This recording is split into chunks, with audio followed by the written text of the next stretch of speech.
আচ্ছা, এবার একটা খুব ইম্পর্টেন্ট বিষয় নিয়ে আপনাকে প্রশ্ন করি, সেটা হচ্ছে ভ্যাকসিনস।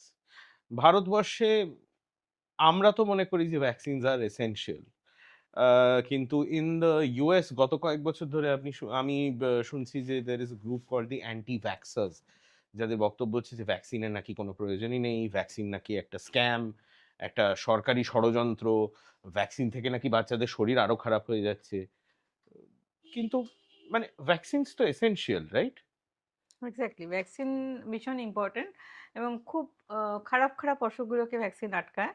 এবং আমাদের যে লাইফ এক্সপেক্টেন্সি বাড়ছে সেটা অনেকটাই হচ্ছে, অনেক কিছু অসুখই আমরা প্রিভেন্ট করতে পারি ভ্যাকসিন দিয়ে। ভ্যাকসিন দিয়ে আমরা স্মল পক্স ফ্রি ওয়ার্ল্ড পেয়েছি, আমরা পোলিও ফ্রি ওয়ার্ল্ড এক্সপেক্ট করছি। তো vaccine has got very important role. এবং সেখানে সব কিছুর অসুখের এগেনস্টে অবশ্যই ভ্যাকসিন হয় না, কিন্তু আস্তে আস্তে বহু রকম অসুখের ক্ষেত্রেই ভ্যাকসিন আসছে। এবং সেগুলো যেমনভাবে আম, আছে আমাদের Indian academy of paediatrics, WHO যেভাবে রেকমেন্ড করেছে সেভাবে ভ্যাকসিন নেওয়াটা is absolutely essential to give the best chance for the baby.